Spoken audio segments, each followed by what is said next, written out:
Hello students, there is a good news for you.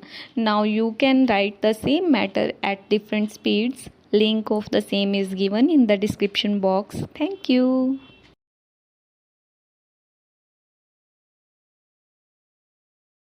Start. The Learned Council for Appellant numbers 4 to 7 strenuously urged that the impugned judgment of conviction is wholly unsustainable. Stop. According to the Learned Council for the Appellants, the Learned Sessions Judge committed grave error in evaluating the evidence led by the prosecution. Stop.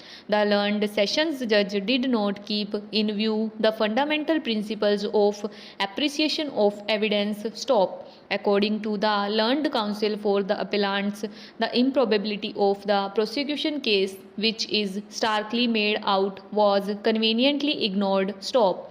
The glaring omissions and improvements on the part of prosecution witnesses were lightly brushed aside by the Learned Sessions Judge. Stop. The fact that there was no independent witness to the occurrence wherein all the injured are shown to be police personnel, coupled with the unexplained injuries on the person of the accused, ought to have put the court on guard. Stop. Instead of giving benefit of the glaring inconsistencies in the prosecution case, the Learned Sessions Judge committed a manifest error in downplaying those infirmities in the prosecution case, urged the Learned Counsel for the Appellants. Stop. Para.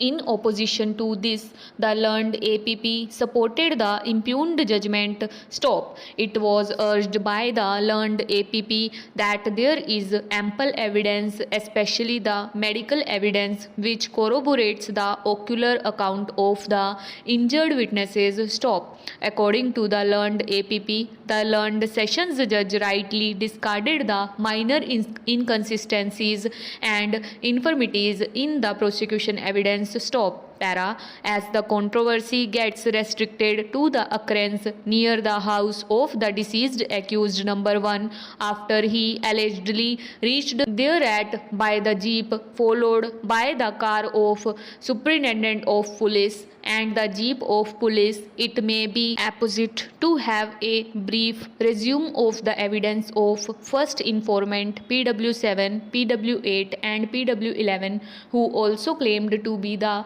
injured witnesses. Stop. It would be suffice to note that nothing turns on the circumstantial evidence in this case. Stop. Para.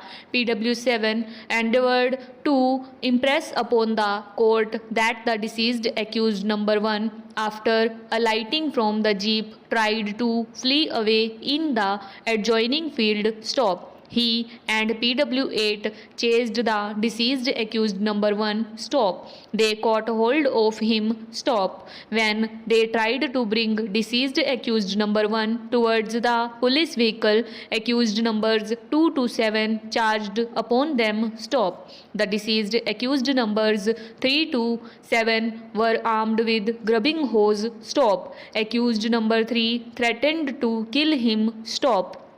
As PW11 and his staff came thereat, the accused numbers 2 to 7 started pelting stones on them. Stop. PW7 claimed to have suffered injuries like the other police staff. Stop. It is pertinent to note that PW7 affirmed that PW11 also sustained injuries on account of stone pelting. Stop. Para. This version of PW7 was sought to be corroborated by PW8. Stop. He affirmed that accused number 3 and accused number 4 threatened the police party to free deceased number 1 lest they would assault them by means of grubbing hose with which they were armed. Stop. PW8 seeks to lend support to the version of PW7 with regard to assault upon PSI. Stop. Para. PW11 in his turn wants the court to believe that he tried to reason with the accused who were resisting the arrest of the deceased number 1. Stop. However, accused numbers 2 to 7 started pelting stones stop when the deceased accused number 1 was being taken towards the police vehicle. The deceased brother of the deceased accused number 1 caught hold of his shirt, and the deceased accused number 3 and accused number 4 twisted his left hand backwards, resulting in dislocation of the shoulder. Stop. PW11 further affirmed that when the deceased accused was being taken towards the police jeep, accused number 3 self-inflicted 2-3 blows of the grubbing hose on her forehead.